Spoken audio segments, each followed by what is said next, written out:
Assalamualaikum warahmatullahi wabarakatuh. Waalaikumsalam warahmatullahi wabarakatuh. A'udzu billahi minasy syaithanir rajim. Bismillahirrahmanirrahim. Wal 'asri innal insana lafi khusr illa alladzina amanu wa 'amilus shalihat wa tawasaw bil haqqi wa tawasaw bis sabr. Shadaqallahul azim. Saudara-saudara seiman dan sekeyakinan yang berbahagia, seperti yang sama kita maklum, ada satu kesamaan pandangan dari kita bangsa Indonesia tentang agama, yaitu bahwa agama merupakan hal yang mutlak penting dalam kehidupan ini. Baik dasar negara Pancasila maupun Undang-Undang Dasar 45 seperti yang tercantum dalam pasal 29 ayat 2 seharusnya menjadikan merupakan tempat yang subur bagi tumbuh dan berkembangnya kehidupan beragama di negara yang kita cintai ini. Namun dalam kenyataannya, tidak semua orang yang mengatakan agama itu penting lalu mau hidup mengikuti aturan agama. Lebih celaka lagi kalau agama hanya sekedar dijadikan lipstik, pemanis bibir, penghias hidup. Agama cuma sekedar seminar, muktamar, kongres atau tulisan besar-besar, tetapi yang tidak pernah terwujud di dalam kehidupan nyata sehari-hari. Oleh karena itu, dalam rangka ikut serta memantapkan kehidupan beragama di negara yang kita cintai ini, pada pertemuan kita kali ini saya akan mencoba menjelaskan bagaimana seharusnya sikap seorang muslim terhadap Islam. Ayat yang saya bacakan di awal tadi merupakan surah terpendek ketiga dalam Al-Quran sesudah surah Al-Kautsar dan surah Al-Ikhlas, di mana Allah Subhanahu wa Ta'ala menyatakan, demi masa sesungguhnya manusia pasti berada di dalam kerugian kecuali orang-orang yang beriman, beramal saleh, nasihat menasihati di dalam kebenaran, dan nasihat menasihati dengan cara yang sabar. Apabila kita dekati ayat ini, akan segera nampak di dalamnya 4 sikap seorang muslim terhadap Islam. Sikap yang pertama, seorang muslim adalah seorang yang mengimani Islam, amanu, sebagai way of life, sebagai pandangan dalam kehidupan ini. Masalahnya kemudian, bagaimana seorang muslim mengimani Islam sebagai agamanya? Pertama, seorang muslim harus yakin Islam sebagai agamanya adalah satu-satunya agama yang benar. Sikap ini kelihatannya fanatik, tetapi apalagi yang harus dikatakan selain dari bahwa fanatik dalam arti berpegang teguh kepada agama merupakan bagian daripada kehidupan beragama. Sebab hanya dengan fanatik dalam artian itu sajalah orang konsekuen terhadap agamanya sendiri. Dan saya kira merupakan satu sikap yang wajar bahwa setiap penganut suatu agama hanya menganggap dan berkeyakinan agamanya sajalah yang benar. Oleh karena itu, kita bukan tidak setuju dengan ungkapan semua agama benar, bukan tidak setuju dengan ungkapan semua agama baik. Bagi kita, kalimat itu belum merupakan kalimat yang sempurna. Semua agama benar bagi penganutnya masing-masing. Semua agama baik bagi penganutnya masing-masing. Kalau seorang muslim sudah berkeyakinan bahwa semua agama baik, maka bukan saja tidak diajarkan, tetapi malah bertentangan dengan tuntunan Al-Quranul Karim. Kita lihat misalnya dalam surah Ali Imran ayat 19. Allah menyatakan inna dina indallahil Islam. Agama yang diridhoi Allah itu hanya agama Islam. Selanjutnya dalam Ali Imran 85 Allah menjelaskan wa may yabtaghi ghairal islami dinan fala yuqbala minhu fahuwa fil akhirati minal khasirin. Orang yang mencari agama selain daripada Islam, maka agamanya tidak akan diterima dan di akhirat nanti dia akan termasuk ke dalam golongan orang-orang yang merugi.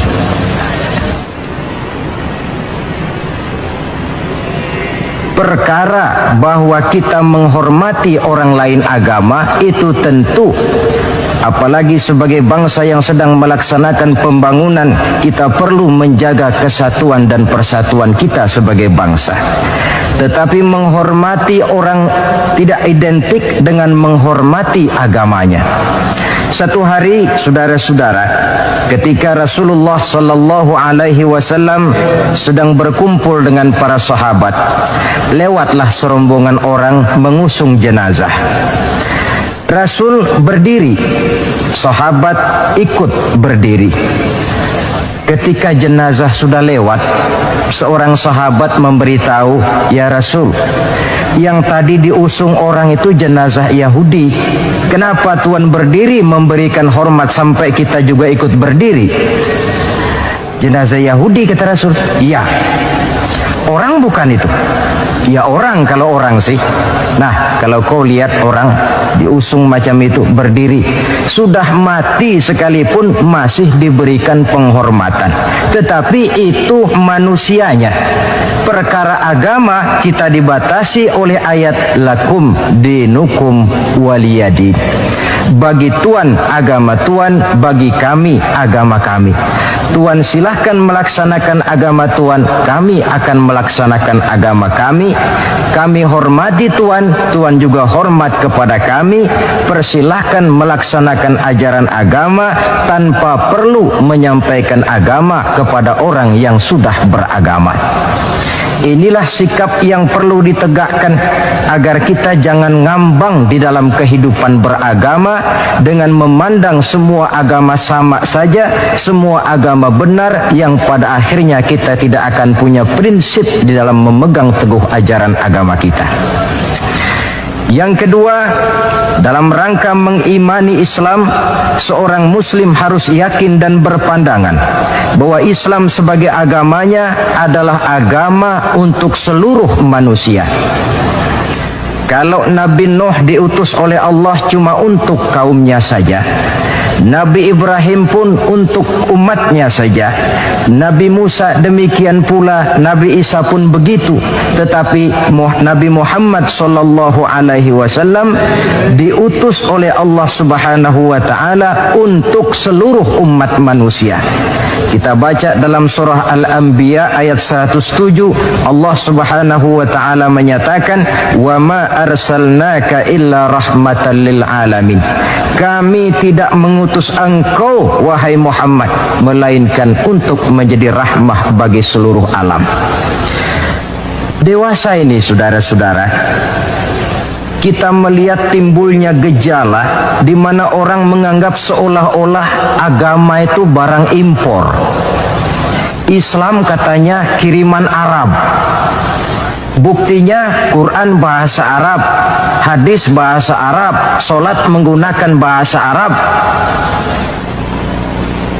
Nah, akibat timbulnya pemikiran semacam ini, mulai nampak gejala orang menghindarkan diri daripada Islam. Sebenarnya bahwa Arab sebagian besar memang Islam, itu harus kita akui.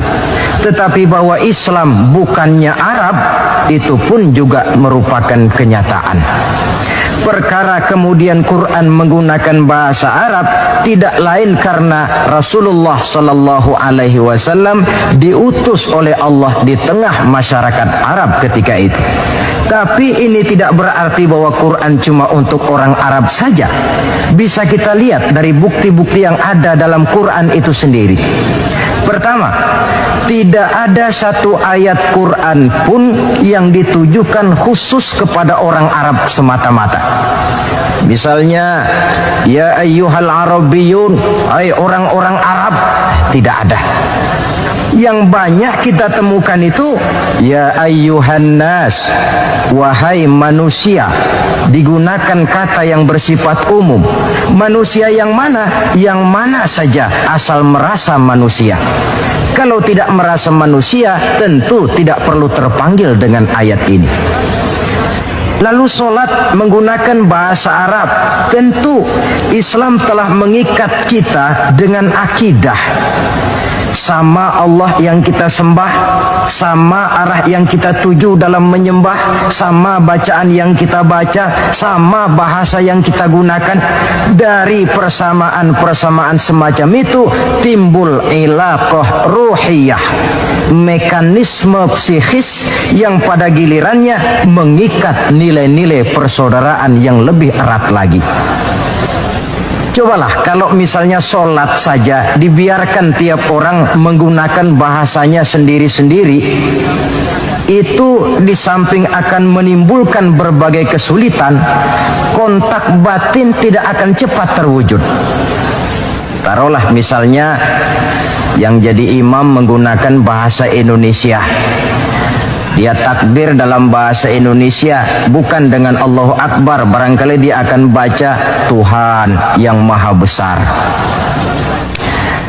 Datang lagi yang jadi makmum dari Padang, lain lagi gaya bahasanya, bukan Allahu Akbar, dia akan baca Allah nan gadang. Datang pula kemudian saudara kita dari Jawa Barat, takbir lagi dia dengan bahasanya, Gusti Allah anu ageng. Lalu paling akhir barangkali datang anak Betawi, jadi makmum dia takbir lagi pakai bahasa Betawi, Tuhan yang gede banget. Kalau cara sholat saja sudah semacam ini, mekanisme psikis itu kan tidak akan cepat terwujud. Jadi bahwa Arab memang Islam, tapi Islam bukannya Arab. Sama dengan logika bahwa monyet itu adalah binatang, tetapi binatang bukan monyet. Monyet cuma salah satu jenis dari sekian ratus jenis binatang yang ada di alam ini. Sebab itu mengikuti Islam tidak berarti mengikuti Arab, tetapi mengikuti kebenaran yang diturunkan oleh Allah Subhanahu wa taala. Maka seorang muslim harus yakin Islam adalah agama untuk seluruh manusia. Yang ketiga, dalam rangkaian mengimani Islam, seorang muslim harus yakin dan berpandangan Islam sebagai agamanya adalah agama terakhir yang dibawa oleh Rasul terakhir. Tidak ada Rasul sesudah beliau dan tidak ada agama lagi sesudah Islam. Dalam surah Al-Ahzab ayat 40 kita temukan penjelasan dari Allah Subhanahu wa taala, "Ma kana Muhammadun aba ahadim min rijalikum walakin Rasulullah wa khataman nabiyyin." Muhammad itu bukan bapak dari salah seorang kamu. Ia adalah utusan Allah dan penutup para nabi.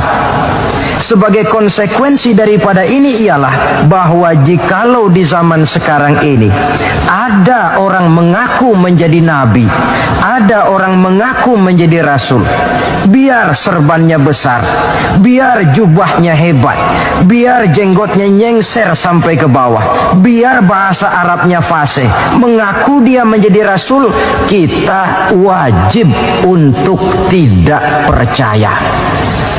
Sekali lagi, kita wajib untuk tidak percaya. Ini sebagai konsekuensi bahwa kita yakin Islam agama terakhir. Yang keempat, dalam rangka mengimani Islam, seorang muslim harus yakin Islam sebagai agamanya adalah batas kemungkinan. Apakah seseorang bisa mendapat ampunan Allah atau tidak? Dengan kata lain, Islam adalah batas antara surga dan neraka. Ada orang yang tidak terlalu simpati kalau kita memvonis masalah agama dengan surga dan neraka. Tetapi sebenarnya memang itulah hakikat daripada kehidupan beragama. Itulah terminal akhir. agama itu masalah halal dan haram, masalah benar dan salah, masalah hak dan batil, dan pada penghujungnya masalah sorga dan neraka. Dalam Islam artinya dalam tauhid. Dalam tauhid artinya dalam daerah kemungkinan memperoleh ampunan. Di luar Islam, di luar tauhid. Di luar tauhid, syirik. Sedangkan syirik merupakan dosa yang tidak berampun. Kita baca dalam surah An-Nisa ayat 48 yang diperkuat pada surah yang sama ayat 116. Allah menjelaskan, innallaha la yaghfiru ayyushraka bihi syai'a wa yaghfiru ma duna dzalika liman yasha. Allah tidak akan memberikan ampun kepada orang yang menyekutukannya dengan sesuatu, tapi Allah akan mengampunkan dosa yang selain itu bagi orang yang dikehendakinya. Jadi yang namanya dosa, sepanjang tidak syirik, sepanjang orang tidak menyekutukan Allah, bagaimanapun besarnya dosa, masih dalam batas-batas kemungkinan memperoleh ampunan Allah. Kalau sudah di luar tauhid, jatuh kepada syirik, sudah di luar jangkauan kemungkinan untuk mendapatkan ampunan dari Allah Subhanahu wa ta'ala. Saudara-saudara seiman dan sekeyakinan,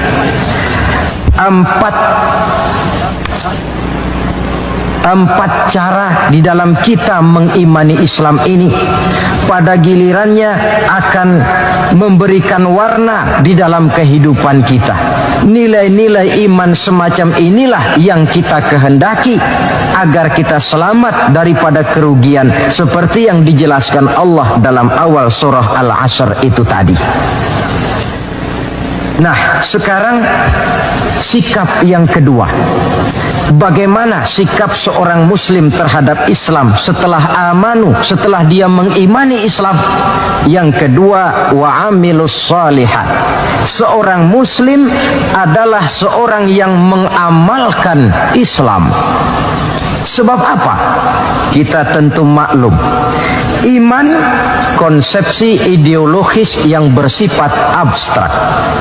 Sedangkan amal refleksi yang ditimbulkan oleh nilai-nilai iman itu. Iman ibarat strom, tidak nampak oleh pandangan mata zahir. Kita tidak bisa melihat strom itu. Yang bisa kita lihat gejala yang ditimbulkan oleh strom, baik dalam bentuk terang misalnya, suara, gema, gerak, dan sebagainya. Iman tentu saja tidak kelihatan, tapi bisa dinilai dari amal yang dikerjakan oleh orang. Artinya, kalau ada iman, tentu dia beramal. Iman mendorong manusia untuk beramal. Itulah sebabnya dalam banyak ayat-ayat Al-Quran, kata-kata amanu selalu berangkaian dengan wa amilus shalihat. Amanu wa amilus shalihat, sebagai pertanda bahwa iman dan amal merupakan hal yang tidak terpisahkan satu sama lain. Nah, untuk bisa hidup mengamalkan Islam, tentu harus didahului dengan mengilmui Islam. Sebab bagaimanapun juga mengamalkan Islam tanpa didasari oleh mengilmui Islam, maka besar kemungkinan amaliyah kita akan sia-sia adanya. Yang akan rugi tentu kita sendiri. Oleh sebab itu, setelah mengimani Islam, kita berkewajiban mengamalkan Islam dengan didahului oleh pengetahuan tentang Islam. Jangan sampai seperti yang nampak banyak sekarang ini, di mana orang memandang Islam itu seperti orang buta mengenal gajah. Ini yang barangkali dalam istilah para sosiolog disebut dengan frame of reference, kacamata pandangan yang salah. Ada 3 orang buta dilepas ke kebun binatang, disuruh kenal gajah. Saya yakin laporannya pasti lain-lain. Orang buta pertama datang, lapor Pak, yang namanya gajah kecil panjang seperti ular. Kenapa dia laporan macam ini? Sebab kebetulan yang dia pegang ekornya. Datang orang buta kedua, ngotot. Salah Pak, itu tidak betul. Yang paling betul saya Pak. Kalau gajah itu Pak, kecil, besar, tipis, lebar, seperti kipas. Sebab apa? Karena kebetulan yang dia pegang telinganya. Lalu orang buta ketiga datang, lebih ngotot lagi dari yang kedua ini. Pak, dua-duanya Pak salah, tolol bin goblok. Yang paling betul itu saya Pak. Yang namanya gajah itu Pak, besar tinggi macam pohon kelapa. Sebab apa? Kebetulan yang dia pegang kakinya. Salahkah mereka? Tidak salah, cuma datanya belum lengkap. Baru kenal ekor gajah sudah berani mengambil kesimpulan itulah gajah. Yang satu baru kenal telinga gajah sudah menarik konklusi itulah gajah. Dan yang lain baru tahu dan baru kenal kaki gajah sudah mengemukakan pendapat itulah dia gajah. Buat orang yang sudah kenal betul gajah, tentu dia ditertawakan. Bagi orang yang belum kenal gajah, dia menyesatkan. Hal semacam ini bukan saja tidak mendidik, tetapi pada akhirnya akan membingungkan orang yang belum kenal kepada gajah. Dengan kata lain, di dalam mengilmui Islam, kita harus berupaya melihat dan memandang Islam itu secara totalitas, secara keseluruhan, memandang dan melihat Islam dari berbagai seginya, sehingga dengan demikian akan terbuka nuansa pandangan mata kita melihat kebesaran, kelengkapan dan kesempurnaan daripada ajaran agama kita sendiri. Nah, kalau nilai-nilai iman diwujudkan dan dibuktikan dengan pengamalan kita tentang Islam, barulah nilai iman kita itu beroleh wujudnya yang konkret di dalam amalan-amalan kita sehari-hari. Tanpa itu, iman cuma tinggal sekedar kata. Akidah cuma tinggal sekedar keyakinan dan fondasi yang tanpa perwujudan di dalam realita kehidupan ini. Demikian sikap yang kedua. Lalu yang ketiga, saudara-saudara, setelah mengimani Islam, kemudian mengamalkan Islam, seorang muslim harus mendakwahkan Islam. Tawasau bil haqqi, nasihat menasihati di dalam kebenaran. Pada hakikatnya setiap kita ini mubaligh.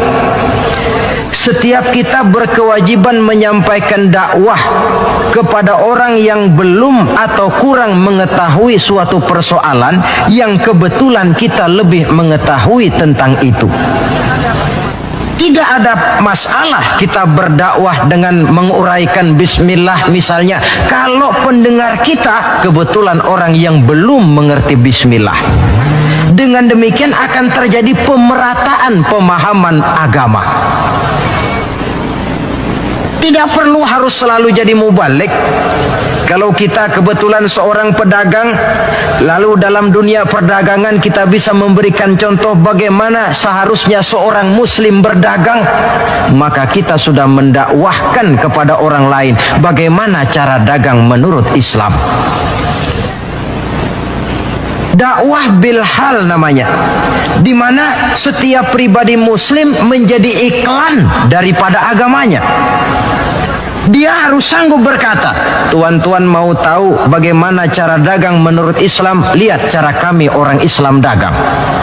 Tuan-tuan mau tahu bagaimana cara berumah tangga menurut Islam? Lihat cara kami orang Islam berumah tangga. Tuan-tuan mau tahu bagaimana cara bertetangga menurut Islam? Lihat cara kami orang Islam bertetangga.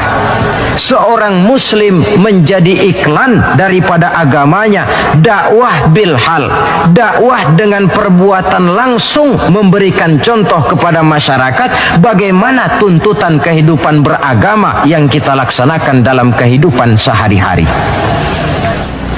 Saudara-saudara seiman dan sekeyakinan yang saya cintai, itu sebabnya Allah Subhanahu wa taala menjelaskan dalam surah An-Nahl ayat 125, ud'u ila sabili rabbika bil hikmah wal mau'izatil hasanah wajadilhum billati hiya ahsan inna rabbaka huwa a'lam biman dhalla an sabilihi wa huwa a'lamu bil muhtadin. Berdakwahlah kamu, ajak manusia ke jalan Allah. Bagaimana caranya? Pertama, bil hikmah, dengan cara bijaksana. Bagaimana cara yang bijaksana itu? Baik Al-Quran maupun As-Sunnah banyak menjelaskan pola-pola kebijaksanaan dalam pelaksanaan dakwah. Kita ambil satu trik saja. Satu hari datanglah seseorang menghadap kepada Rasulullah sallallahu alaihi wasallam. Yang datang ini, kalau istilah sekarang, biang okem. Datang dia menghadap baginda Rasul. Sesampainya di sana, dia bilang, "Ya Rasul, bagaimana? Saya ini mau masuk Islam, boleh apa tidak?" Boleh. Lalu dia mengucap 2 kalimat syahadat. Setelah selesai mengucap 2 kalimat syahadat, dia berkata lagi, "Ya Rasul, saya sekarang sudah masuk Islam." Bagus. "Saya cinta Islam." Bagus. "Saya juga cinta kepada Anda ya Rasul." Bagus. "Cuma saya juga cinta kepada dosa ya Rasul. Terus terang saja, saya ini suka judi, saya suka zina, dan saya senang mabuk, dan saya belum bisa meninggalkan semua itu." Marahkah Rasul mendengar keterus-terangan orang ini?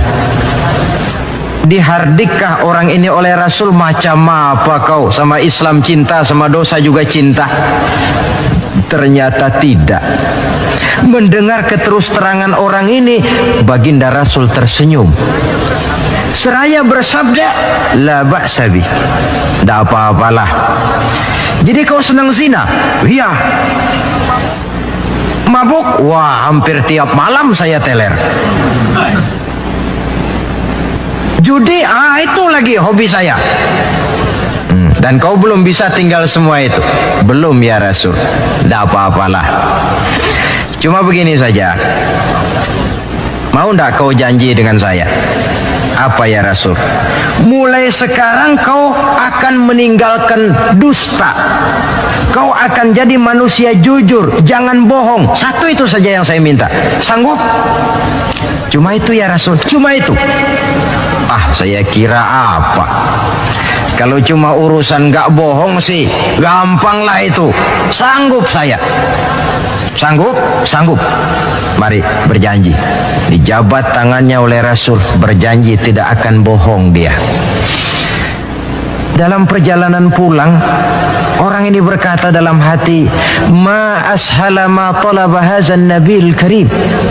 Alangkah mudahnya permintaan Rasul ini. Saya sudah berterang-terangan suka judi, suka zina, suka mabuk. Tidak disuruhnya meninggalkan semua itu, cuma diminta jangan bohong saja. Dia kira orang nggak bohong itu gampang.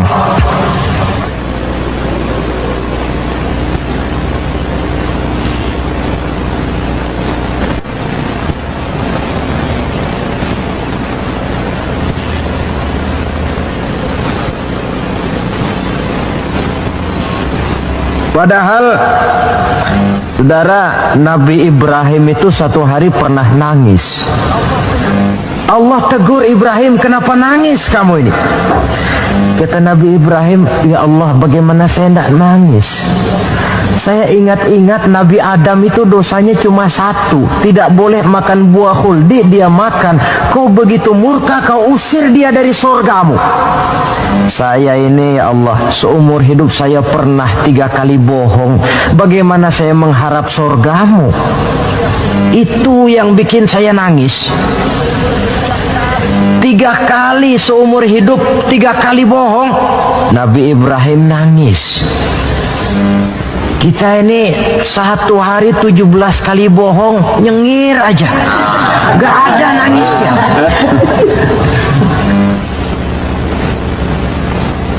Saudara hadirin,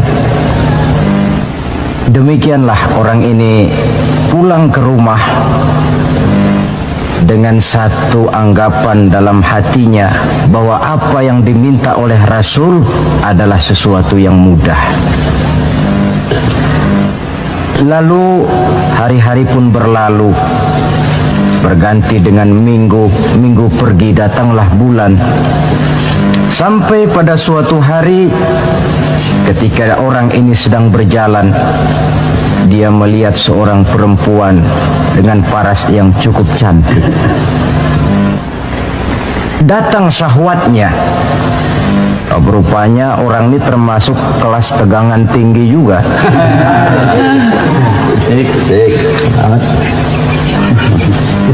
Dibawanya perempuan itu ke dalam rumah. Hampir terjadi perbuatan zina.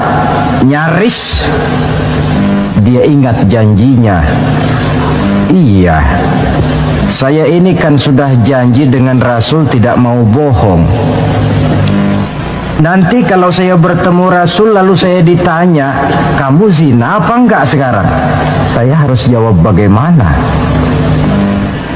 Kalau saya bilang iya, tentu hukum berlaku. Kalau saya bilang tidak, artinya saya bohong. Padahal saya sudah berjanji tidak mau bohong. Peranglah antara bisikan iman dan bisikan nafsunya. Ternyata kemudian bisikan iman ini menang. Tidak jadi dia lakukan perbuatan zina itu. Lain waktu dia melihat sesuatu yang indah menawan, terdetik dalam hatinya mau mencuri. Sudah dia ulurkan tangan hendak mencuri itu, ingat lagi, saya sudah janji dengan Rasul tidak mau bohong. Kalau satu hari saya bertemu beliau ditanya saya, kau mencuri apa tidak? Bagaimana saya harus menjawab? Saya katakan iya, tentu hukum berlaku. Kalau saya bilang tidak, artinya saya bohong. Perang lagi iman dan nafsunya. Akhirnya iman menang, tidak jadi dia mencuri. Begitulah orang ini tiap kali mau melakukan kejahatan, ingat janjinya kepada Rasul bahwa dia tidak mau bohong. Sampai akhirnya dia tidak pernah jadi melakukan berbagai macam kejahatan. Paling akhir dia datang menghadap Rasul, ya Rasul sodakta, ya Rasul Anda benar. Kenapa? Yang Anda minta cuma satu, jangan bohong. Tapi rupanya itu pokoknya ya Rasul. Saya ternyata tidak berkutik. Sampai paling akhir dia menjadi salah seorang sahabat yang terbaik dari baginda Nabi. Sebab apa? Hanya diminta meninggalkan bohong oleh Rasul. Ini pola dakwah yang dilaksanakan oleh Rasul dengan cara bijaksana. Prosesingnya melalui tahapan yang sesuai dengan kemampuan orang. Contoh lain, satu hari datanglah seorang sahabat melapor, halaktu ya Rasulullah, wahai Rasul celaka saya ini. Ma'ahlakaka, apa yang bikin kamu celaka? Dia bilang, waqa'tu ala imra'ati fi Ramadan. Saya lagi puasa Ramadan, saya nggak tahan sama istri saya itu. Lalu nyelonong ya Rasulullah. Rupanya pengantin baru ini. Kata Rasul, nyelonong bagaimana? Ya nyelonong. Kalau memang begitu, bayar dendanya. Apa dendanya ya Rasul? Bebaskan budak. Waduh, saya tidak punya budak ya Rasulullah. Tidak punya? Tidak punya. Puasa 2 bulan berturut-turut. Ya Rasul, tidak kuat saya. Tidak kuat? Tidak kuat. Jangankan yang 2 bulan, yang sebulan aja nyelonong. Bagaimana yang 2 bulan? Saya tidak sanggup ya Rasul. Kalau memang tidak sanggup juga, beri makan 60 fakir miskin, 1 orang 1 mud. Ya Rasul, jangankan memberi makan 60 fakir miskin. Istri saya ini di rumah 1 hari masak, 3 hari libur. Saya ini orang susah. Lagi pula saya pikir orang ini kebangetan juga. Sudah melarat sama larangan kok berani. Rasul tersenyum kemudian masuk ke dalam kamar. Keluar lagi beliau membawa sekeranjang kecil kurma. Kalau kau memang tidak punya apa-apa, bawa pulanglah ini, sedekahkan kepada orang-orang miskin di kampungmu sebagai pembayar dendamu. Ya Rasulullah, apa lagi? Di kampung saya itu yang paling miskin saya. Bukan main. Akhirnya Rasul cuma senyum. Beliau bilang, ya sudah, bawa pulanglah nih, beri makan anak istrimu di rumah. Sudah melanggar larangan, dapat korma pula. Pola kebijaksanaan semacam ini menunjukkan elastisitasnya watak Islamil. Tidak kalau sudah begitu ya mesti begitu. Kita saja kan besar ini lewat tahapan. Begitu lahir kita cuma minum air susu ibu. Meningkat besar sedikit baru kita makan pisang. Lalu sudah besar lagi, agak besar lagi, baru bubur. Sudah besar betul, baru makan nasi. Lebih besar lagi, barangkali termasuk jengkol dan sebagainya. Bayangkan kalau orang begitu lahir sudah dikasih jengkol, itu tidak bijaksana kan, akan rawan akibatnya. Pendeknya, dengan dakwah cara bijaksana ini, jangan memancing ikan pakai anggur. Bagaimanapun enaknya anggur itu, bukan makanan untuk ikan. Inilah makna tuntunan Nabi, khatibin nasa ala qadri uqulihim. Berbicaralah kepada manusia sesuai dengan daya terima mereka, sesuai dengan kemampuan yang mereka sanggup melaksanakannya. Begitulah pola dakwah pertama, bil hikmah. Yang kedua, wal mau'izatil hasanah, dengan contoh nasihat-nasihat yang baik. Dan yang ketiga, wajadilhum billati hiya ahsan. Kalau memang perlu berdebat, perlu berbantah, debatlah dengan cara yang terbaik. Bukan dengan sentimen, tapi dengan argumen. Bukan dengan tujuan untuk mencari kemenangan, tetapi untuk mencari kebenaran. Sehingga dengan demikian, saudara-saudara, seorang muslim harus tegak mendakwahkan Islam sesuai dengan bidang dan kemampuannya masing-masing. Ini sikap yang ketiga. Lalu sampai kepada sikap yang keempat, bagaimana seorang muslim sikapnya terhadap Islam, yaitu yang keempat, watawasau bis sabr, bersabar dalam Islam. Setelah kita mengimani Islam, mengamalkan Islam, kemudian mendakwahkan Islam, pada yang keempat, bersabar dalam Islam. Sebab apa? Perjalanan mengimani Islam, mengamalkan Islam, mendakwahkan Islam, bukan perjalanan yang lurus bertabur bunga di kanan kirinya. Jalannya menanjak, penuh onak dan duri, namun tidak ada perbuatan tanpa resiko. Orang yang berani berbuat harus berani resiko. Mengimani Islam ada resikonya, mengamalkan Islam ada resikonya, mendakwahkan Islam, menegakkan yang ma'ruf, menghancurkan yang munkar pun ada resikonya. bersabar dalam Islam. Bagaimana orang yang sabar itu? Allah menjelaskan, wa basyiris sabirin allazina iza asabathum musibah qalu inna lillahi wa inna ilaihi raji'un. Orang yang sabar tidak lain adalah orang-orang yang kalau mereka mendapat musibah, terkena satu kesulitan, kembali kepada konsepsi dasar inna lillahi wa inna ilaihi raji'un. Kami berasal dari Allah dan kepada Allah pula kami akan kembali. Bukan ucapan itu yang penting, tapi penghayatannya. Kalau pada suatu saat misalnya kita harus melepaskan jabatan yang kita cintai, kembali kepada konsepsi inna lillahi wa inna ilaihi raji'un. Dahulunya pun ketika lahir ke dunia ini, saya tidak membawa jabatan apa-apa. Kalau satu saat kita kehilangan harta benda yang sangat kita sayangi, kembali kepada konsepsi dasar. Dahulunya pun waktu terlahir ke alam ini saya tidak membawa apa-apa. Inna lillahi wa inna ilaihi raji'un. Di belakang itu lalu baik sangka bahwa musibah, kepahitan dan penderitaan hidup bagaimanapun pedihnya, di belakang itu tentu mengandung hikmah. Cuma barangkali mata kita saja yang agaknya kurang terbuka untuk menelusuri hikmah di belakang itu.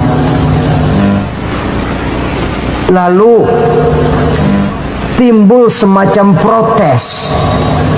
Kenapa kesulitan yang datang menimpa saya? Padahal saya mengimani Islam, mengamalkan Islam, mendakwahkan Islam. Kenapa mesti kesulitan yang saya hadapi?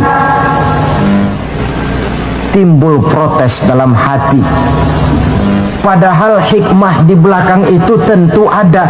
Dan setiap muslim menghadapi bagaimanapun besarnya kesulitan, dia harus tetap husnuzon, baik sangka kepada Allah, dengan satu keyakinan di belakang setiap kesulitan mesti ada hikmahnya. Dahulu ada seorang petani, dia selesai bekerja di ladang, istirahatlah dia, tidur di bawah pohon beringin. Di sebelah pohon beringin ini ada pohon labu. Sambil tidur-tiduran dia berpikir, kalau saya lihat-lihat Tuhan ini tidak adil, katanya. Masa pohon beringin pohonnya besar, buahnya kecil.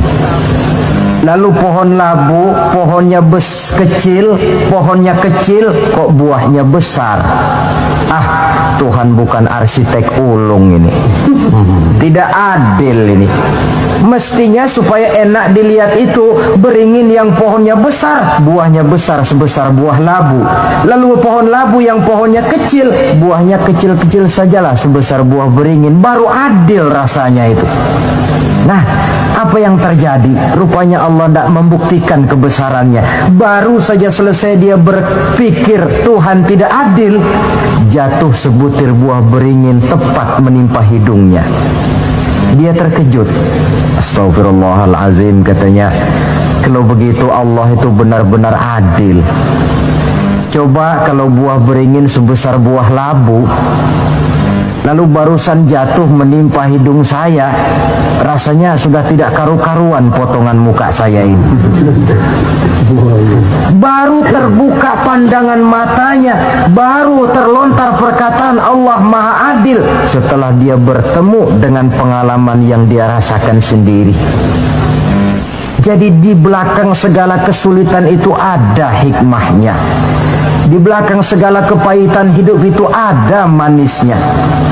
Maka Allah membimbing kita bersabar dalam mengimani Islam, mengamalkan Islam, dan mendakwahkan Islam.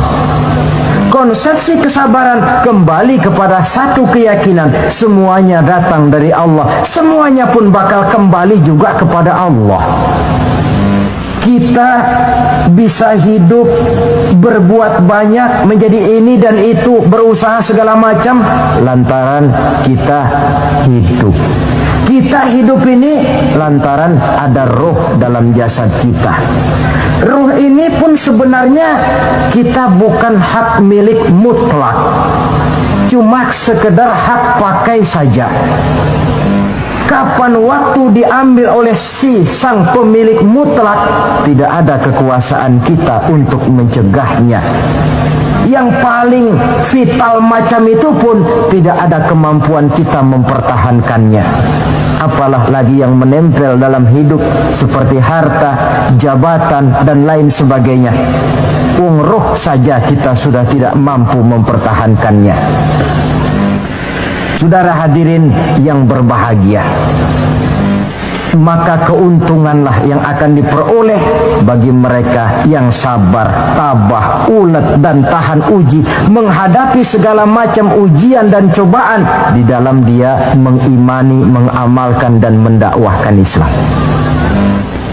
Barangkali orang bertanya,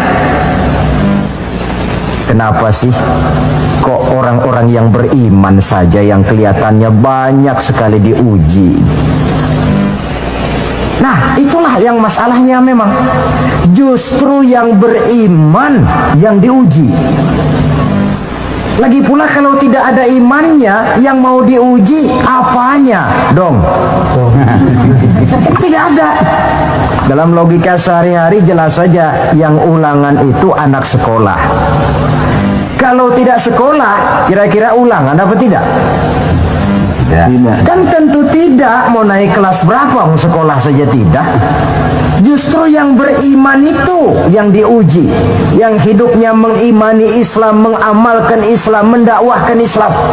Makin tinggi kualitas iman, makin berat cobaan dan ujian itu.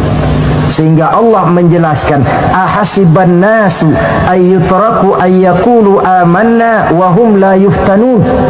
Adakah manusia menyangka mereka akan dibiarkan saja mengatakan amanna, kami mengimani Allah, kami mengimani Islam, wa hum la yuftanun, padahal mereka belum diuji lebih dahulu. Artinya, jikalau kita sudah berani berkata saya iman kepada Allah, saya mengimani Islam dengan sepenuh keyakinan, siap-siaplah menghadapi cobaan dan ujian. Dan yang namanya cobaan ini tidak selalu yang berbentuk susah. Wa nabluukum bil khairi wasyarri, kata Allah, kami akan coba, kami akan uji kamu dengan yang enak dan dengan yang tidak enak. Jadi bukan cuma sakit cobaan, sehat juga ujian. Bukan cuma miskin ujian, kaya pun cobaan. Tidak punya uang, cobaan. Banyak uang, ujian. Tapi kan belum pernah kita dengar ada orang bilang, Pak, saya lagi diuji oleh Allah. Kenapa? Uang saya lagi banyak, Pak. Belum ada orang berkata macam begitu. Kalau sudah bangkrut, pailit, nah barulah dia merasa diuji Allah.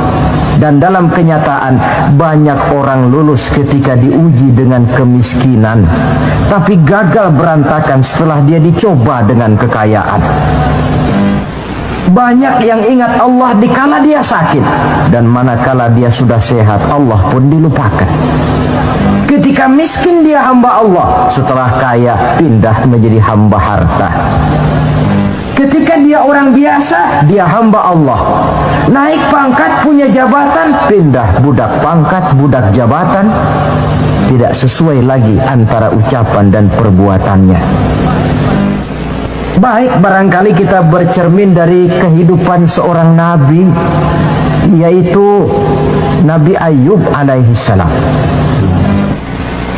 Beliau ini orang kaya. Iblis itu paling tidak senang kalau ada orang baik. Dia lapor, wahai Allah, hambamu yang namanya Ayub ini dia rajin ibadah cuma karena kaya saja kau berikan harta.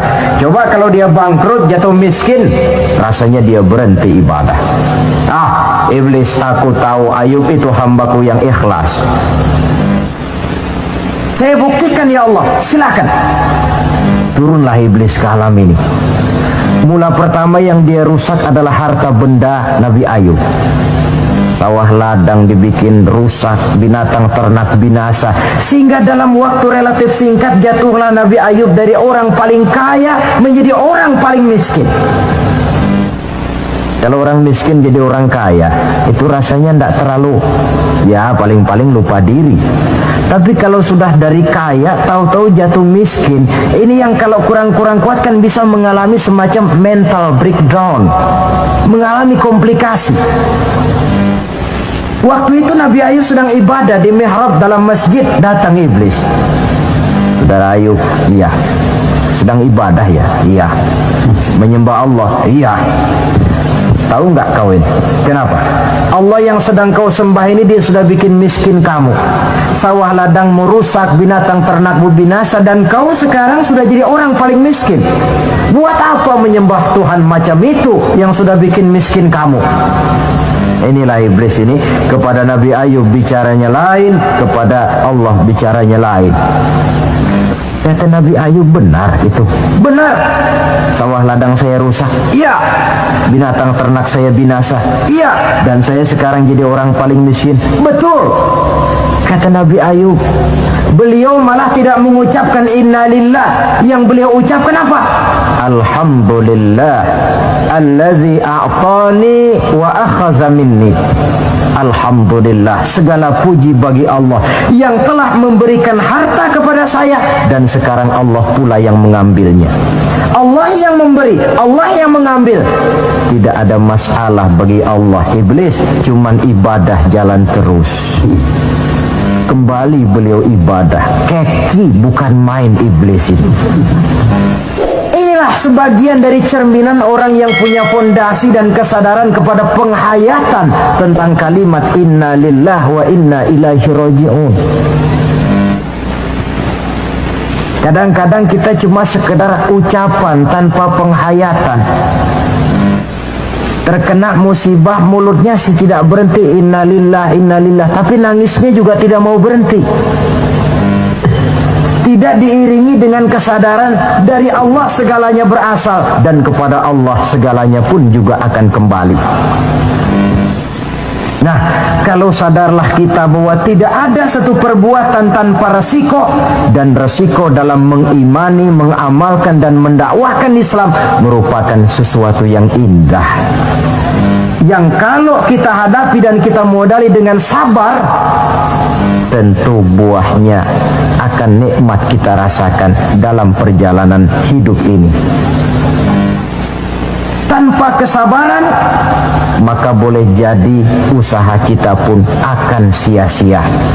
Bukankah Imam Ali karramallahu wajhah pernah mengatakan, haqqun bila nizamin yaghlibuhul batil binizamin.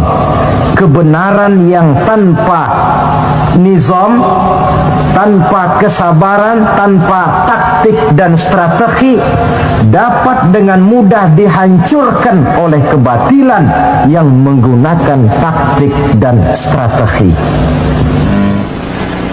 Tentu kita menginginkan nilai-nilai Islam ini tegak di masyarakat, tapi ini merupakan processing yang bukan seperti orang makan pisang.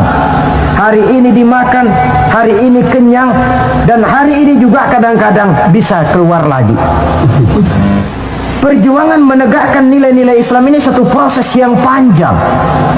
Seperti juga telah dijelaskan oleh kehidupan perjuangan Nabi, para sahabat, dan selanjutnya. Tidak merupakan satu proses yang sekali jadi. Itu sebabnya ditutup surah Al-Asr ini dengan kalimat tawasau bis sabr. Hendaknya bersabar kita di dalam menegakkan sikap yang dituntut dalam surah Al-Asr itu tadi. Saudara-saudara hadirin yang saya hormati, dengan demikian 4 sikap telah saya kemukakan. Dari 4 sikap ini ternyata seorang muslim dituntut untuk menjadi pengiman Islam, pengamal Islam, dan pengawal Islam, dengan motif sabar sebagai landasan daripada perjuangan kita mengimani, mengamalkan, dan mengawal Islam dengan pelaksanaan dakwah yang sesuai dengan bidang dan kemampuan kita masing-masing. Yang kita harapkan tentunya bahwa nilai-nilai keimanan kita ini mewarnai kehidupan dan menjadi warnanya hidup. Saya kira pun pembangunan akan lebih berhasil, Pancasila akan lebih aman di negara ini kalau dijaga dan dikawal oleh orang-orang yang teguh memegang agama dengan segala konsekuensinya. Mengimani agamanya dan iman itu menjadi warnanya kehidupan. Dengan kata lain, kalau iman ini sudah ikut kemanapun kita pergi dan dimanapun kita berada, itu sebenarnya sumber etika otonom. Bukankah satu bangsa yang baik selalu terdiri dari masyarakat yang baik? Masyarakat yang baik terdiri dari warga yang baik. Warga yang baik terdiri dari keluarga yang baik. Dan keluarga yang baik terdiri dari pribadi yang baik. Nah, pribadi akan menjadi baik kalau dia dikontrol oleh nilai keimanannya. Sebab apa? Puncak keimanan yang tertinggi sebenarnya tidak lain manakala seseorang sudah merasakan kehadiran Allah dekat dalam hidupnya. Kalau itu sudah dimiliki, apalagi yang lebih mampu mengontrol kita, merasakan kehadiran Allah dekat dalam hidup. Sebab itu sebagai akhir, bawalah iman ini kemanapun kita pergi dan dimanapun kita berada. Kadang-kadang iman kita ini kan cuma sekedar penunggu rumah. Pegawai negeri mau ke kantor, imannya ditaruhnya di lemari. Sudahlah iman, kau tidak ikut ke kantor. Kalau kau ke kantor nanti aku nggak bisa korupsi. Pedagang ke pasar, iman ketinggalan di rumah. So kalau iman dibawa ke pasar, katanya timbangannya tidak bisa curang. Tertinggallah iman itu di rumah.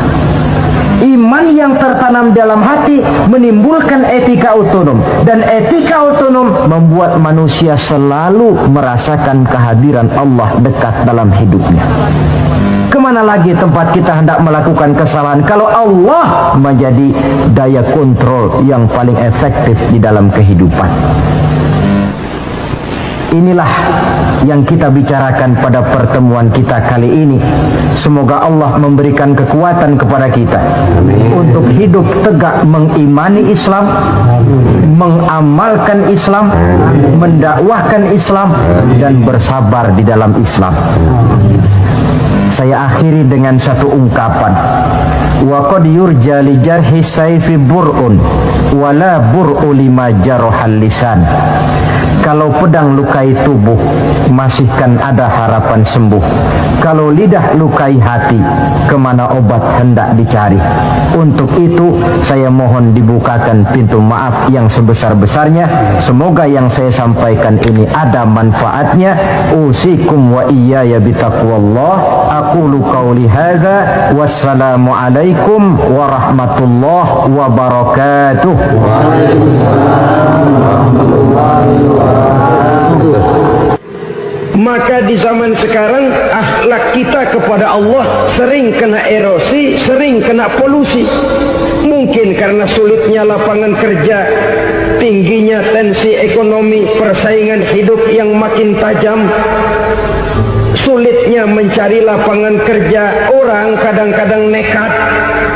Sedikit pertimbangan picik, pandangan, mudah melakukan potong kompas, sehingga terjadilah perbuatan-perbuatan yang memelencengkan akhlak kita kepada Allah Subhanahu wa ta'ala. Kadang-kadang terjebak mempercayai selain daripada Allah. Kadang-kadang terjebak di dalam mengagungkan yang selain daripada Allah lebih dari yang seharusnya. Terkenalah akhlak kita kepada Allah jaringan-jaringan erosi dan polusi. Kufur sebagai lawanan daripada tauhid merupakan sifat daripada orang yang tidak berakhlak kepada Allah. Bentuknya pertama bisa syirik. Syirik itu artinya meyakini ada Tuhan lain selain daripada Allah. Itu yang namanya syirik. Jadi percaya Tuhan ada, cuman Tuhannya kelebihan.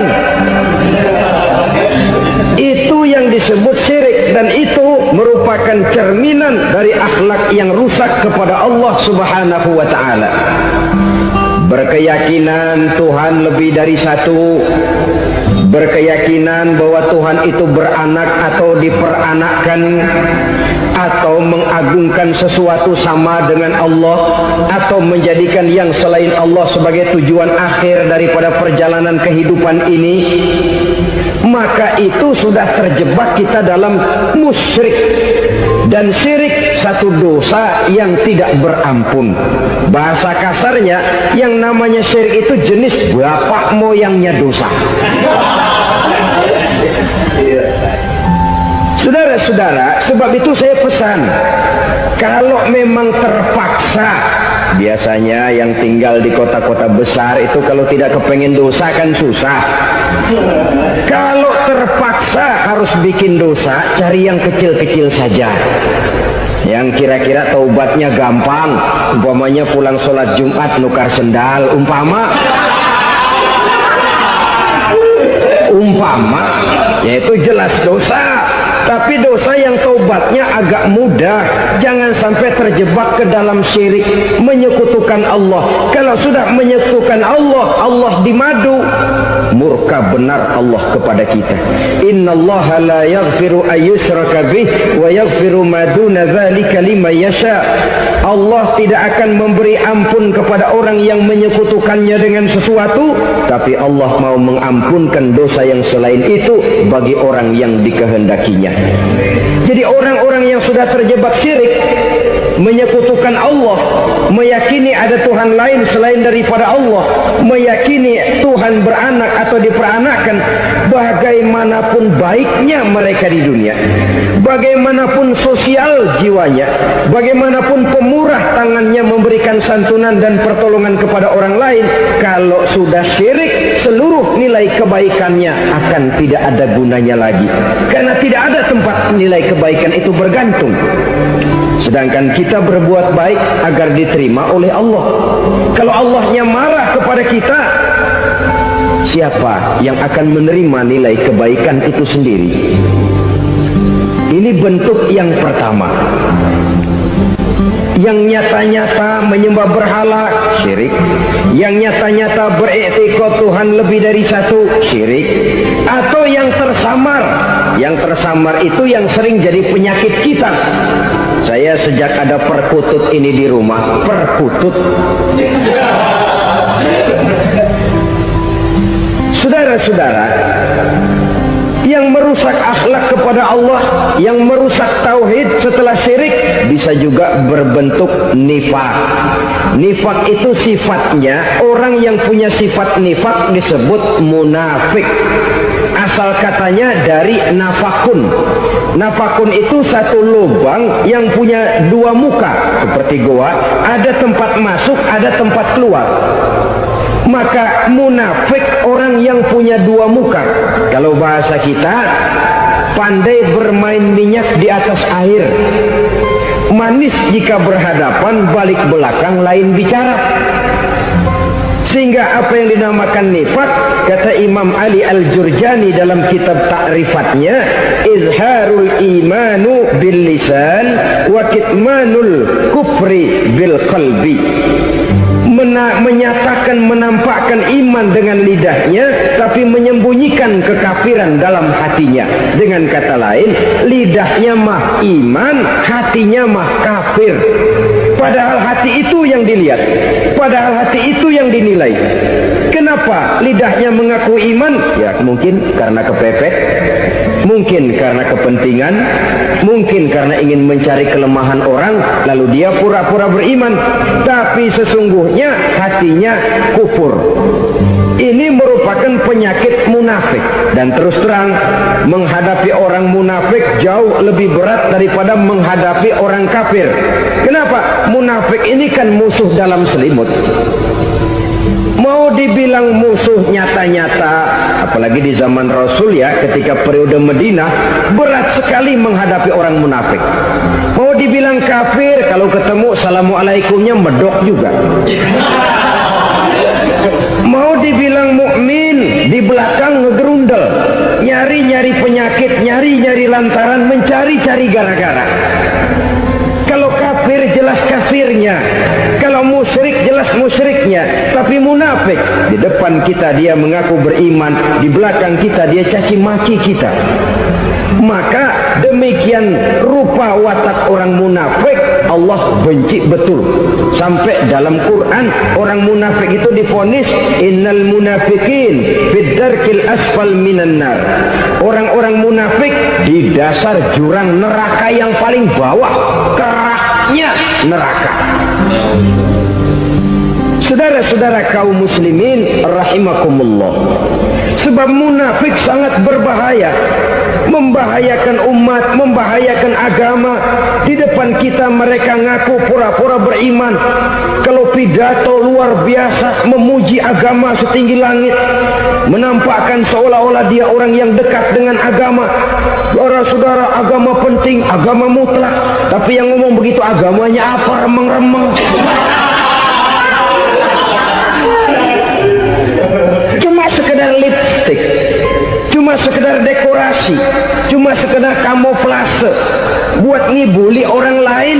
Dia mengaku beragama, mengatakan agama mutlak, menganggap agama penting, seolah-olah memperhatikan benar tentang tatanan kehidupan beragama, tapi sebenarnya di hatinya tidak lebih berkecamuk penyakit-penyakit kufur. Maka sifat munafik ini termasuk menodai tauhid, artinya merusak akhlak kita kepada Allah Subhanahu wa ta'ala. Sifat yang ketiga yang juga merusak akhlak kita kepada Allah dinamakan riddah. Riddah itu sifatnya, orang yang punya sifat riddah disebut murtad. Murtad keluar dari Islam. Keluar dari Islam tentu tadinya di dalam Islam. Oleh satu perbuatan dia bisa menjadi murtad. Misalnya tadinya dia iman benar kepada Allah, tapi melarat. Kadang-kadang sehari masak, 3 hari libur. Akhirnya oleh kesulitan ekonomi dia tidak kuat. Ada yang menawarkan kebaikan, dibawain supermi, dibawain obat-obatan, diberikan beras. Goyah imannya, keluar dia dari Islam, ikut agama orang yang memberikan pertolongan kepadanya, memilih kesenangan sebentar dengan mengorbankan kebahagiaan yang kekal. Maka orang semacam itu riddah sifatnya, murtad orangnya, keluar dari Islam. Dan yang menyebabkan kita murtad bukan cuma orang nyata-nyata memproklamirkan diri keluar dari Islam tapi lalu mengikuti agama orang lain, bukan cuma itu. Mengakui ada Rasul lagi sesudah Nabi Muhammad bisa menyebabkan kita murtad. Mengingkari nikmat Allah bisa menyebabkan kita murtad. Meyakini semua agama benar bisa menyebabkan orang menjadi murtad. Meragukan kesempurnaan dan kelengkapan Al-Quran bisa menyebabkan orang jadi murtad. Mengingkari sunnah bisa menyebabkan orang menjadi murtad. Banyak hal-hal yang bisa mendatangkan penyakit riddah dan membuat pelakunya menjadi murtad. Dan ini menodai akhlak kita kepada Allah Subhanahu wa ta'ala. Itu tadi kufur iman, saudara-saudara. Nyata-nyata mengingkari Allah, baik dalam bentuk syirik, nifak ataupun riddah. Kufur yang kedua dinamakan kufur nikmat. Apa itu kufur nikmat? Sitru nikmatil mun'im au ya'malu fi mukhalafatil mun'im. Menutup-nutup nikmat Allah atau melakukan perbuatan yang menentang, bertentangan dengan kehendak yang memberikan nikmat. Jadi kufur nikmat pertama, nutup-nutupin Tuhan. Tuhan jalingin. Duit lu banyak amat, dari mana? Gua kerja. Lalu kerjanya nomor satu. Orang yang berakhlak kepada Allah, dia akan menjawab, kamu uangnya kok banyak, dari mana? Rizki dari Allah. Caranya, saya kerja. Kerja itu cara, rizki itu dari Allah datangnya. Bukankah di zaman sekarang kita sering terpeleset? Ini merupakan cerminan dari rapuhnya akhlak kita kepada Allah Subhanahu wa ta'ala. Karena usaha saya memang, karena saya peras keringat banting tulang, tentu. Tapi sadarkah kita bahwa sepanjang yang bisa kita lakukan cuma berusaha, peras keringat banting tulang?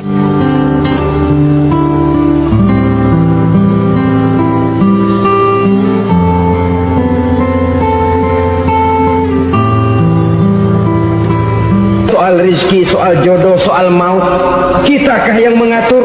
Kitakah yang menentukan? Subhanallah. Manusia sungguh tidak berdaya menghadapi tiga hal paling pokok ini. Rezeki, kita cuma bekerja.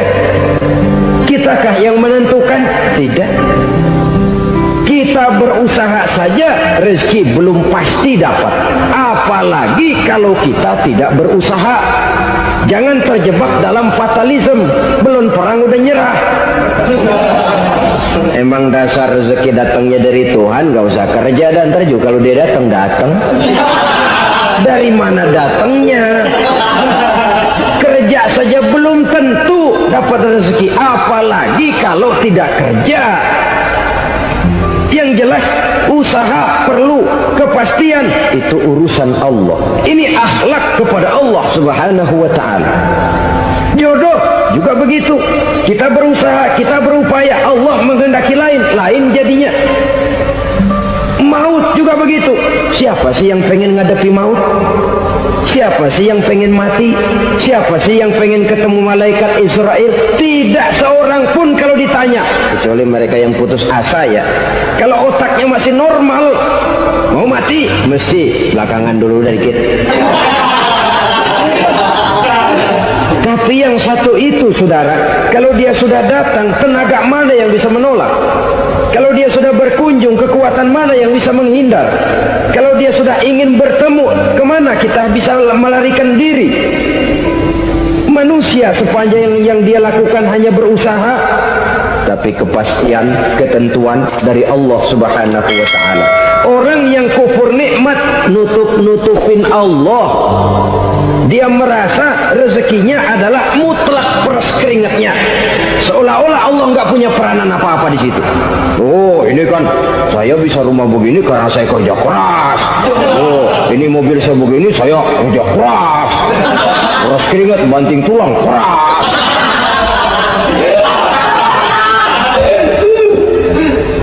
Saudara-saudara kaum muslimin rahimakumullah.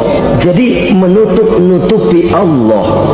Akibatnya nanti kalau dia berhasil, Allah ketutupan. Kalau dia gagal, orang lain dicaci maki, dicari kambing hitam. Kalau kambing hitam kan mahal. Karena orang sering cari-cari kambing hitam. Jarang orang mau jujur kalau bertemu kesulitan lalu mencari sebab pada dirinya sendiri. Yang paling enak ya nyalain orang. Lo begitu. Orang lain yang paling enak kita salahin. Au ya'malu fi mukhalafatil mun'im, atau dia melakukan sesuatu yang tidak sesuai dengan kehendak yang memberikannya nikmat. Diberikan kita tangan, mulut sih nggak berhenti. Terima kasih Tuhan, alhamdulillah saya dikasih tangan. Cuma nih tangan enteng mak nabokin orang mulu. Itu sudah mukhalafatul mun'im, bertentangan dengan kehendak yang memberikan nikmat. Diberikan diberikan harta, mulutnya mah basah, terima kasih Tuhan, alhamdulillah dikasih harta, tapi pelitnya minta ampun,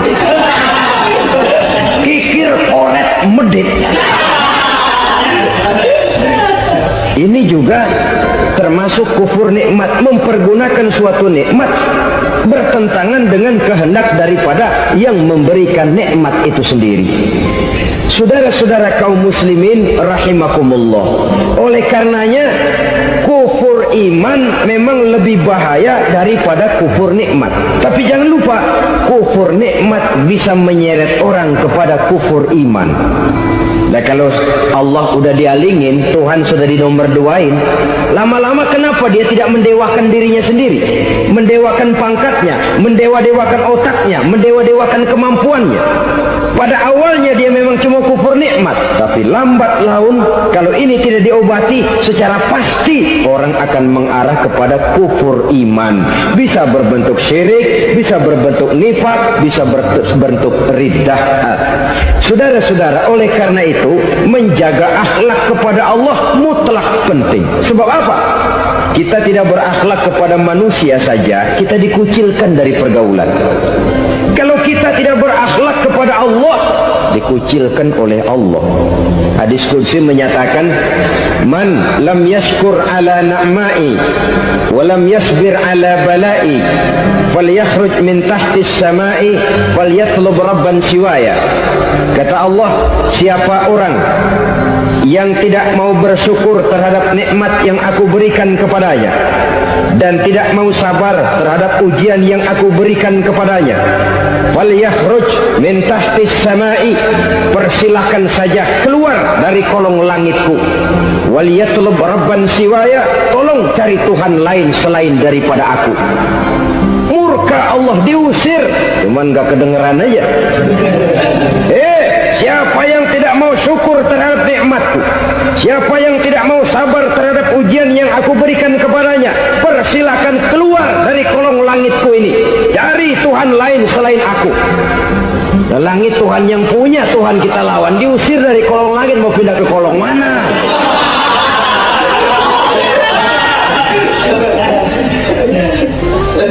Jadi jangan merasa kufur nikmat kan enteng. Iya, kelihatannya begitu, tidak sebahaya kufur iman.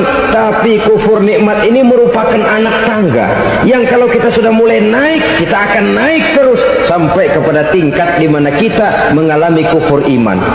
Kalau sudah ke sana, maka akhlak kita kepada Allah terkenalah erosi, terkena polusi, hancur akhlak kepada Allah, dan itulah sumber kesengsaraan abadi.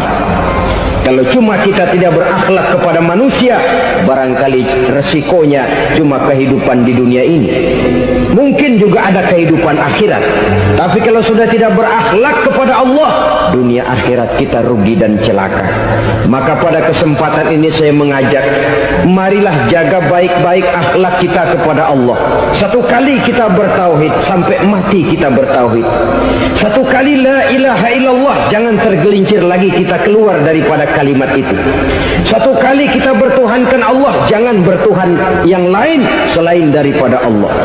Jangan sekutukan Allah, jangan samakan Allah dengan sesuatu, jangan mengangkat yang lain sama agungnya dengan Allah. Sebab dengan demikian kita seolah-olah sudah mengotori akhlak kita kepada Allah Subhanahu wa ta'ala. Saudara hadirin yang saya hormati, jadi oleh karenanya akhlak kita kepada Allah merupakan basis daripada kehidupan beragama.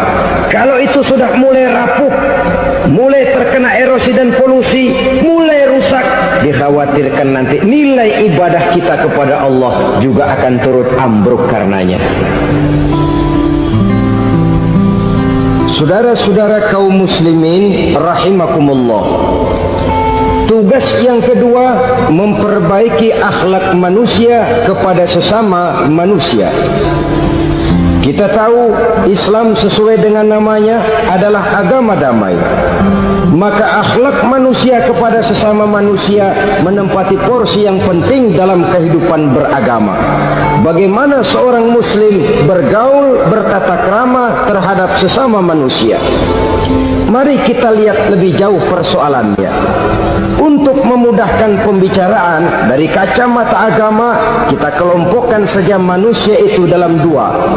Pertama yang seiman dan yang kedua yang tidak seiman.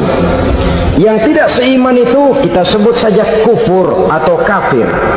Nah, kepada yang kafir pun kita diajarkan untuk berakhlak, apalagi kepada yang memang nyata-nyata seiman, sekeyakinan, seakidah. Kemanapun Islam datang, ke negara manapun ia masuk, ia tidak menaburkan kerusakan.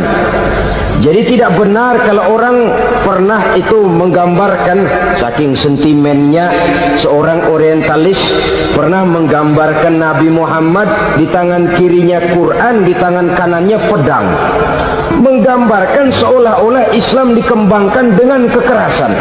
Sebenarnya tidak sama sekali.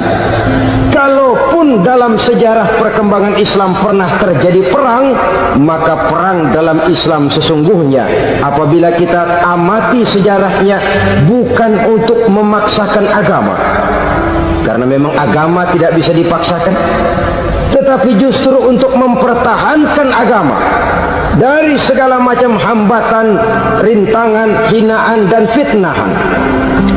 Tapi kemanapun yang jelas Islam masuk, dia tidak pernah membuat kekacauan, kerusuhan ataupun penghancuran. Candi Prambanan bahkan dipugar, gereja-gereja tidak ada yang dihancurkan oleh umat Islam. Kenapa? Islam agama damai. Soal agama, soal lakum dinukum waliyadi, la ikraha fid din, qad tabayyana ar-rusydu minal ghayy. Tidak ada paksaan dalam beragama, sebab nyata yang benar dengan yang tidak benar. Belum pernah ada orang kafir masuk ke perkampungan orang Islam lalu dikejar-kejar, diteriakin kafir, kafir, sunatin.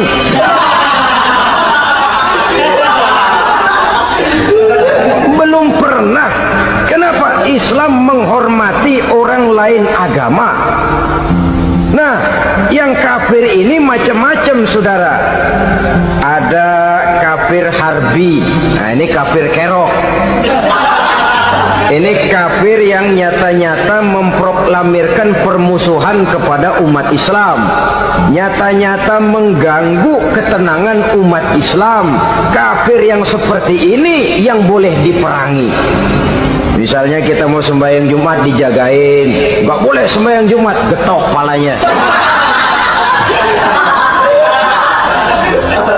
Kafir harbi artinya tantangan perang datang dari mereka, bukan kita yang mulai, mereka yang buka front.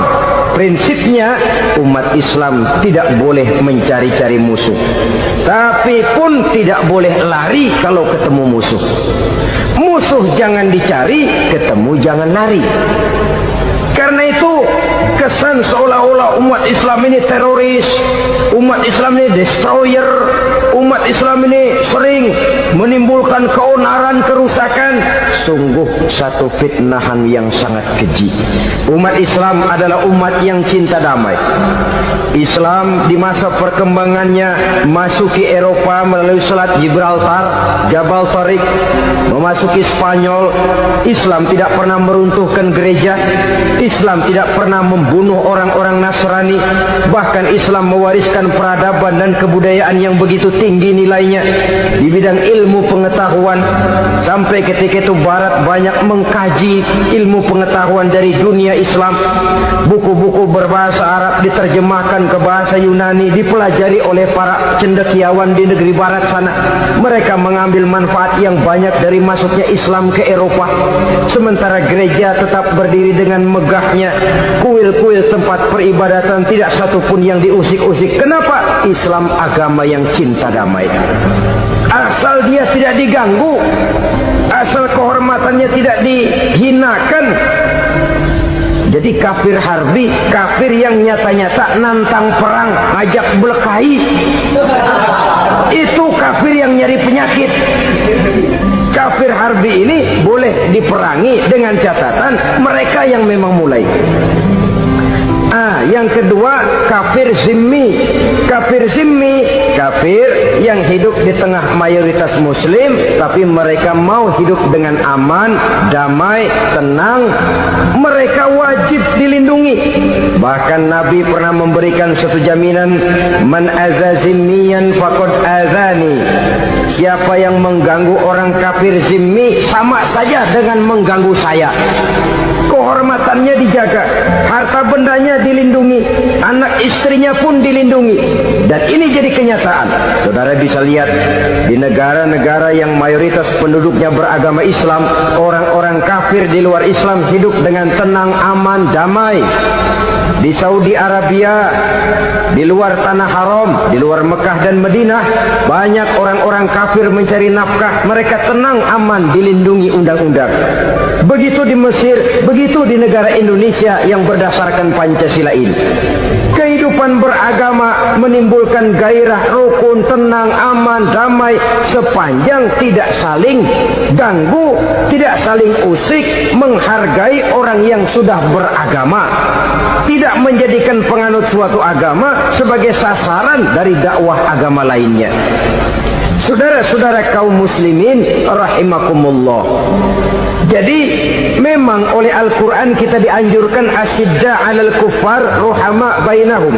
Tegas kepada orang kafir, kasih sayang kepada sesama muslim. Tapi tegas bukanlah berarti marah-marahan, bukan berarti musuh-musuhan, bukan ngajaki perang. Tegas dalam arti punya garis tentang kehidupan beragama, lakum dinukum waliyadin.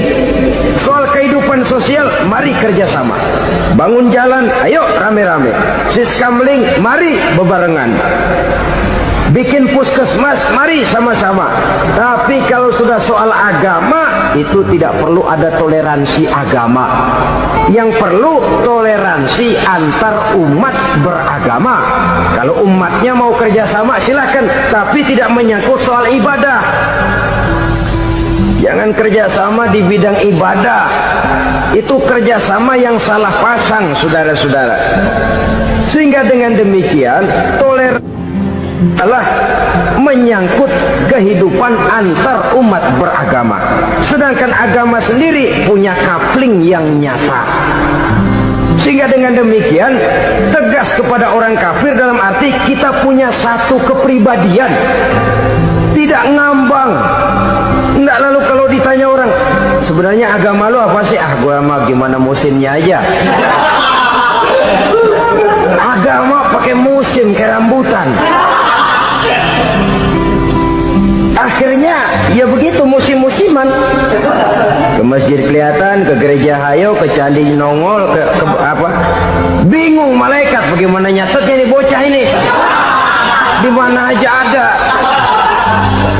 Kita punya satu kepribadian, saya muslim dan garis saya ini, lakum dinukum waliyadin.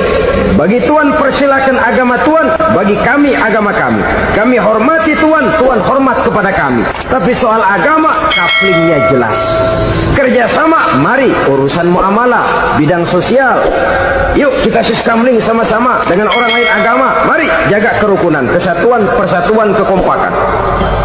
Perbaiki jalan yang rusak, mari sama-sama. Mendandani jembatan yang runtuh, mari sama-sama. Tapi sembahyang, kaplingnya lain-lain. Sebab Nabi juga dulu pernah ditawarkan begitu loh sama kafir jahiliyah dulu, Quraisy itu.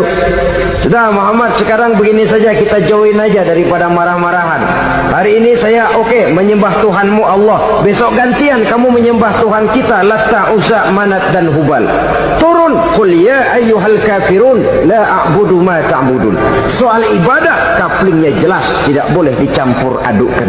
Sebab kalau tidak, kita akan mulai kehilangan identitas diri, dan disitulah krisis kehidupan keyakinan beragama dimulai dari krisis identitas. Hujan gede kan mulainya gerimis dulu. Di mana-mana ya gerimis dulu. Gerimis makin lama makin gede. Kita akan mulai dengan kehilangan identitas diri. Dari sana nanti kita malu mengakui keislaman kita. Kalau orang Islam malu mengakui keislamannya, ini kan ironi, menyedihkan. Mengakui Islamnya saja malu, menonjolkan keislamannya malu. Tidak ada rasa bangga beragama. Padahal ini modal dasar. Hanyalah dengan rasa bangga beragama kita lalu konsekuen. Bangga yang tidak konsekuen, wah pokoknya kan gua kan Islam, agama yang paling benar, tapi hidupnya sendiri jauh dari tuntunan Islam. Itu bangga yang tidak beralasan, bangga yang tidak perlu dibanggakan sebenarnya. Kebanggaan yang membuat kita konsekuen dan dekat dengan kehidupan beragama. Jadi dengan demikian saudara-saudara, kepada non-muslim kita juga harus berakhlak. Bukankah ini sudah dicontohkan oleh Rasul? Bagaimana beliau disambiti orang di Taif, yang menyambiti malah didoakan. Bagaimana Suraqah mau membunuh beliau, malah Suraqah didoakan. Bagaimana Abu Jahal dan Abu Lahab saking mangkalnya. Ini Abu Jahal pernah gali lubang di kamarnya sendiri, di depan tempat tidurnya. Setelah dia gali lubang, ditutupin pakai keraras korma. Lalu dia tarik selimut, belagak meriang. Dia pesan pesuruhnya, bilangin Muhammad encangnya meriang. Pamannya sakit, minta ditengokin. Nabi dengan segala husnuzonnya berangkat nengokin. Abu Jahal dari balik selimut ngintip. Nah, itu dia Muhammad, itu dia tuh. Dia tuh, masuk Dani, masuk. Mulai di jalan, senang Abu Jahal. Nah, terus dah. Begitu ke pelosok, masuk ke lubang, gua pendem terus dah. Emang niatnya mau mencelakakan Nabi. Sudah tinggal beberapa langkah lagi Nabi akan berjalan ke arah lubang itu. Malaikat Jibril ngasih tahu, Muhammad, Abu Jahal pamanmu cuma pura-pura sakit. Di depan tempat tidur itu ada lubang sudah dia gali untuk menjerumuskan kamu. Sudah balik pulang. Balik badan Nabi. Sudah hampir mau melangkah, kakinya malah muter pulang. Abu Jahal yang lihat Nabi sudah hampir jatuh, nggak jadi, balik pulang. Lupa kalau lagi sakit. Udah Muhammad buruan sini. Ke pintu dia kejar, dia lupa sama lubang yang dia gali. Begitu dia kejar, dia yang ke pelosok masuk ke dalamnya. Sejak saat itu ada pepatah, man hafara hufratan waqa'a fiha. Siapa yang suka nggali lubang, dia sendiri bakal terpelosok ke dalamnya. Jatuh dia ke lubang yang dia gali. Padahal ya paling banter 2 atau 3 meter paling dalam. Dari dalam lubang itu dia teriak-teriak, Muhammad, tolongin, pamanmu kecebur. Kasih tahu Muhammad, kasih tahu. Datang lagi lah pesuruhnya, Muhammad, pamanmu Abu Jahal kecebur, minta tolong diangkatin. Sudah diulur tambang, habis sambung lagi, nggak bisa sampai. Masa iya cuma kamu yang bisa nolong? Apa yang dilakukan Nabi? Balik mau nolongin. Akhlak. Kita kalau ada orang gali lubang buat nyeburin kita, dia sendiri yang kecebur. Gua kagak lemin loh. Mati sekalian dah. Nabi mah enggak, balik nolongin tuh Abu Jahal.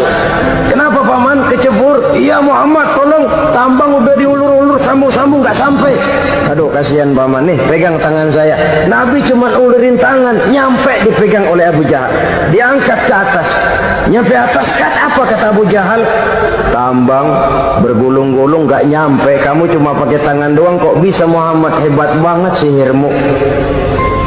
Mukjizat dia bilang sihir, udah ditolongin nyala lagi, kan yang enak kita injak palanya. Orang dulu bilang wah katanya nolongin anjing kejepit. Udah selesai ditolongin malah yang nolong digigit. Saudara hadirin yang saya hormati, kepada orang-orang kafir kita harus berakhlak, menghormati mereka, tidak memaksakan satu keyakinan dalam batas-batas yang ditolerir oleh agama, yaitu pada masalah-masalah sosial dan muamalah. Itu kepada non-muslim, apalagi kepada sesama muslim. Baik akhlak kepada orang tua, akhlak kepada guru, akhlak kepada jiran atau tetangga, itu semua termasuk dalam akhlak kepada sesama manusia. Akhlak kita kepada orang tua, kadang-kadang kita orang timur ini ketularan orang barat. Engkongnya dianggap CS. Salaman main kedet aja halokong. Bengkongnya berhalo di bengong. Saudara-saudara kaum muslimin rahimakumullah, akhlak yang tua kepada yang muda, akhlak yang muda kepada yang tua, kepada jiran dan tetangga, kepada sanak famili dan handai tolan, pendeknya kepada sesama muslim. Tetangga ada haknya, ada hak tetangga yang kalau kita berakhlak itu harus dipenuhi. Contoh kecil, kalau saya beli radio, itu saya dong boleh berpikir, ini radio saya beli pakai uang saya setel di rumah saya, sekeras-kerasnya ada apa sama orang lain? Radio gua, yang beli gua pakai duit gua, gue setel di rumah gue, ada urusan apa sama orang lain? Itu kalau menurut saya. Tapi tetangga sebelah saya kan bisa juga ngomong begitu. Mata gue yang ngantuk, gue tidur di rumah gue, kenapa suara radio lu masuk kemari? Ketika itulah lalu kebebasan saya nyetel radio dibatasi oleh kebebasan tetangga saya yang mau tidur. Ini sudah akhlak namanya. Umpamanya lagi ada Nabi ajarkan, iza tobakhta maraqatan fa'akthir ma'aha wa ta'ahad jiranaka. Kalau kamu masak sayur, banyakin kuahnya, bagiin tetangga kamu. Bukan bagiannya itu yang jadi soal, tapi akhlak kepada tetangga. Udah tahu tetangganya kelaparan, diseksa, goreng ikan asin, se-RW baunya ngayap, kembang kempis orang nungguin. Saudara hadirin ma'asyiral muslimin rahimakumullah. Jadi dengan demikian, kalau sudah kembali kepada orang-orang yang nilai imannya sama dengan kita, apapun organisasinya, apapun baju yang mereka pakai, kaos yang mereka pakai, jaket yang mereka pakai, kalau sudah seakidah, seiman, jaga akhlak kita. Pendapat boleh berbeda, kaos boleh tidak sama, jaket boleh beraneka warna, bendera boleh beragam-ragam, tapi ukhuwah Islamiyah ini utamakan.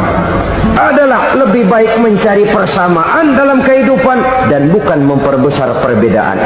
Hanyalah dengan mengembangkan nilai-nilai akhlak semacam ini, toleransi tidak hanya diperlukan kepada yang non-muslim, kepada sesama muslim pun toleransi. Artinya apa? Jangan memponis amalan orang lain. Yang usoli, yang tidak usoli, berjalanlah menurut keyakinannya masing-masing. Jangan lalu memponis, itu namanya nggak toleransi. Kamu nggak pakai usoli ya? Enggak. Brengsek. Kamu pakai usoli ya? Iya. Bid'ah. Lah dua-duanya kagak yang benar. Kalau yang sembahyang kagak benar, bagaimana yang kagak sembahyang? Apa itu yang benar? Toleransi, setuju dengan perbedaan pendapat, jangan memponis amalan orang lain. Karena kita hanya beramal, hak menerima adalah Allah Subhanahu wa ta'ala.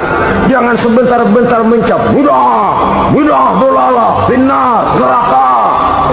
Kayaknya neraka kapling orang tuanya kali. Gampang bener masukin orang ke neraka. Kita kadang-kadang bisa toleransi dengan orang luar, tapi kepada sesama muslim toleransi tidak sanggup kita adakan.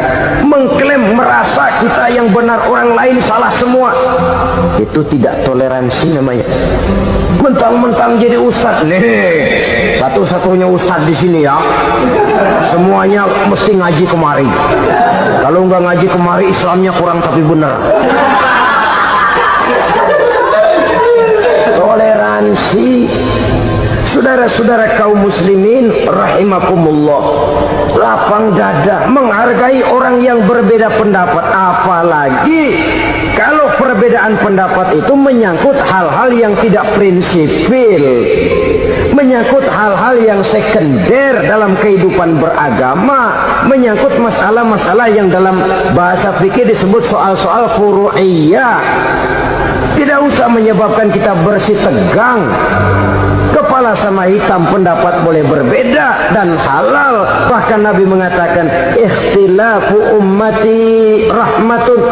Perbedaan pendapat di kalangan umatku bahkan menjadi rahmah. sepanjang perbedaan pendapat itu diiringi dengan rasa toleransi. Tapi kalau sudah main baku hantam, main klaim, memponis orang lain, akhirnya timbullah keretakan. Jangan heran kadang-kadang satu masjid dua kelir. Ya soal kelir boleh kelar-kelir, boleh kelar-kelir. Tapi kalau harus terlalu mencolok menyebabkan timbulnya keretakan, saya kira yang akan turun bukan lagi rahmah tapi bala. Bala akan menimpa kita, jatuh kita menjadi umat yang lemah. Oleh karena di antara kita sendiri, sesama kita tidak pandai bertoleransi, tidak lapang dada. Ada anak muda kelihatannya mau majuan dikit, yang tua curiga. Kalau dia maju pasaran gua bangkrut dong nih. Lalu ditekan tuh anak ditekan melejit. Kadang-kadang yang tua maksudnya baik, mau memelihara, yang muda salah terima. Kan tua kejemur. Dari dulu sampai sekarang gitu-gitu doang, anak kemajuannya. Padahal yang tua barangkali maksudnya juga baik, mau memelihara. Sebenarnya kalau kita bisa mencoba mencari titik temu dengan alur komunikasi, tidak merasa diri yang paling benar, tapi toleransi, boyak menerima pendapat orang lain, setidaknya mau mendengar omongan orang. Yang susah kalau udah kena penyakit, nggak mau ngerti omongan orang, nggak mau nerima pendapat orang. Kodok di kolong tempayan, cukeng kayu asem, asal ijo udah ijo aja ijo dah. Nggak ngerti omongan orang, yang kayak begini yang orang jadi kesandung. Oleh karena itu saudara-saudara, alangkah nikmatnya kehidupan ini apabila kita menyadari kita ini ummatan wahidah, satu umat yang satu, yang diikat dengan akidah. Kalau kepada yang non muslim saja kita diajarkan untuk berakhlak, apatah lagi kepada yang seiman, seakidah, sekeyakinan. Wajarkah perbedaan pendapat yang kecil-kecil lalu menyebabkan kita bertolak belakang, cerai-berai, centang perenang? Bila bertemu di jalan yang satu menyisih ke kiri, yang lain menyingkir ke kanan.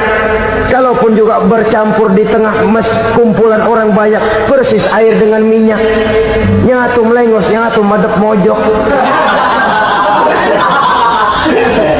Orang lain senyum, dia mau pada manyun. Saudara-saudara kaum muslimin rahimakumullah.